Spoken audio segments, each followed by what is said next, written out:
Hello, Bio20. We are going to talk about the water cycle. But before we can really delve into the water cycle, we need to talk about water as a whole and talk about what makes water very unique.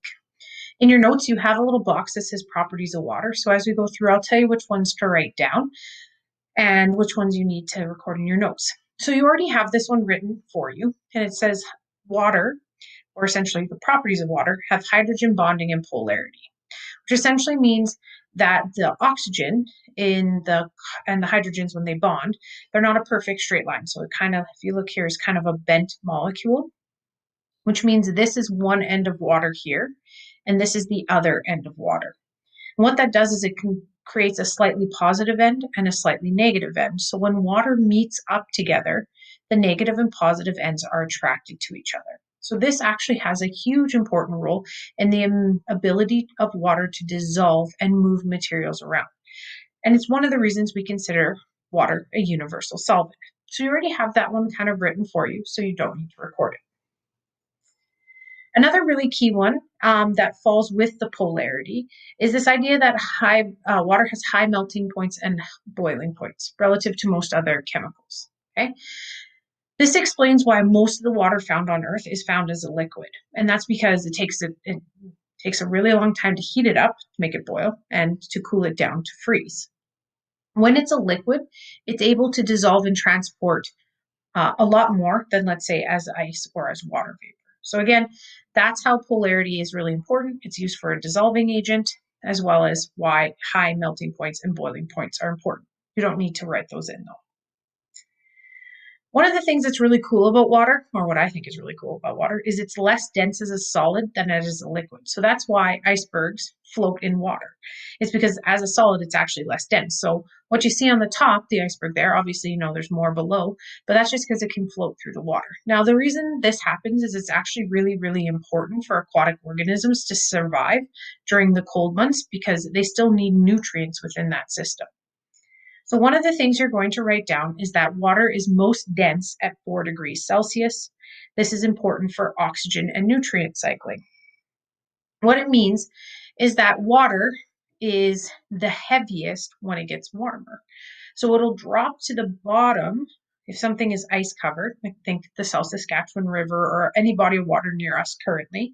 If you think about it, if it covers with ice or during the winter time, it's really cold closest to the surface. So what happens is as it warms up, it will cycle and get heated along the edges of the pond or lake or river or whatever, because heat is coming up from the earth. And as it gets warmer, it'll drop to the bottom of the pond in this case, or sheet of ice. And what that does is as it's coming down, it actually is transferring oxygen and nutrients to whatever animals and plants that live on the bottom. Once it gets to the bottom, it starts to cool off again and it cycles back up to the top. Another really key thing is that it has high heat capacity. So if you remember back, I think some of the high heat capacity is something we talk about in Science 10. It just means that you can absorb and release large amounts of energy with only small changes in temperature. So if you think about a beach on a summer day and you're about to run into the water, when you run into that water is not going to feel that warm. It's going to feel quite cold. And you're going to be doing the dance and, oh, it's so cold, it's so cold. But as you're running towards the water, you're going to have to run through the sand.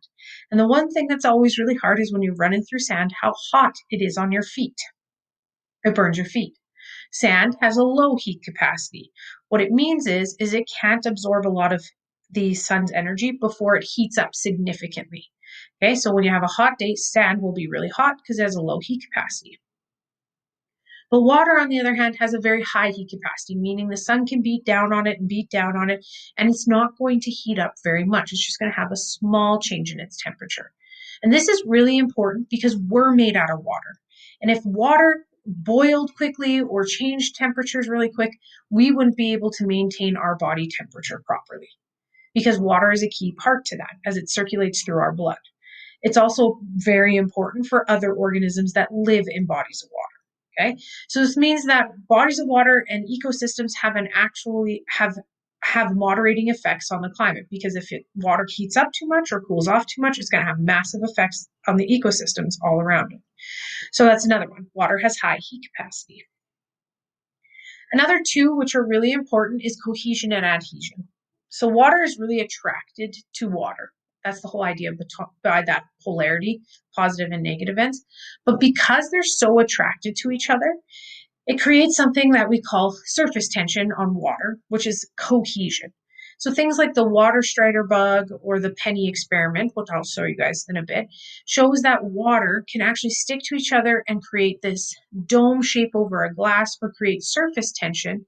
And certain small bugs like the water strider can actually skim across the surface of the water without breaking it because the water is so attracted to each other's molecules. Another one is this idea of adhesion, which is the idea that water kind of sticks. We put stick in quotations because it's not really sticking, but stick to other matter. So if you think of the xylem of a plant, again, think science 10, we talk about how water goes from the roots up to the leaves and the petals. Now that's against gravity, which means it shouldn't work. But because of water's adhesion and its ability to stick to the side of the plant, it can actually be pulled up from the root of the plant into the petals and the leaves so that it can grow. So essentially, the amount of water in the biosphere is finite, meaning we only have so much, and what we have is all we get. Okay? It exists in the environment in three ways: solids, liquids, and gases, and it's always recycled through the hydrological cycle, or what we know as the water cycle. So the water is constantly returned to the atmosphere through evaporation and transpiration. At this point, you should have drawn the water cycle in your notes. So you'll know that this idea of evaporation, condensation, precipitation, all that stuff is going to just be going on and on and on and on. With a finite amount of water, though, we want to make sure that our water is stored properly so that we have enough fresh water. If our fresh water in freshwater lakes or glaciers or anything like that melts off and ends up in the ocean, then it becomes salt water, which becomes very, very, very difficult for certain animals, such as ourselves and ones that live on land, to drink. Every cycle that we're going to talk about in this unit is actually going to connect back to the water cycle. The water cycle is so important. That's why you learn about it in grade, I don't know, 5, and then grade 7, and then a little bit again later on in grade, I don't know, 8 or 10. I can't remember where else you learn it. But essentially, water travels through all things, abiotic and biotic components of the biosphere. We're biotic, travels through us. Rivers are abiotic. Think of things like that. It carries a ton of materials with it. It has chemicals, it has nutrients, it has lots of stuff.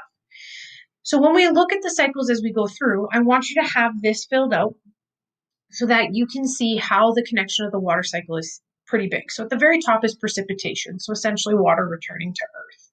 And you'll notice that the nitrogen cycle, the carbon oxygen cycle, the sulfur cycle, the phosphorus cycle, all of them are connected by this idea that water has to fall on the Earth. Without water falling on the Earth, we wouldn't get legumes, which is a type of bean that helps with nitrogen fixation, which is a huge part of the nitrogen cycle. If we didn't have nitrogen fixation, our plants couldn't use nitrogen to grow. And if we didn't have plants, we wouldn't have photosynthesis and cellular respiration being able to occur. So precipitation also drives photosynthesis because carbon dioxide plus water plus energy gives us glucose, right? So we have to think of the role of precipitation in photosynthesis. And we also have to think about acid deposition, which is essentially acid rain. And we're going to learn about how it's actually not that dangerous in the normal cycle and how we've damaged that. That's part of the sulfur cycle. And water erodes or weathers and creates erosion to release sulfur and phosphorus that are trapped in rocks, which is very important for plants to use in order to grow as well. So you can see precipitation has a massive effect on the entire 4 cycles we talk about. So make sure that you have this chart filled out so that you can refer back to it at any point. So again, hopefully you have at this point gone back and watched the video on the water cycle and have filled out all the parts that belong to the water cycle. As a reminder, you need to know the word condensation, precipitation, runoff, transpiration, evaporation, there's going to be groundwater, and infiltration also there. So please make sure that you have all these words filled in on your chart, and I will talk to you soon.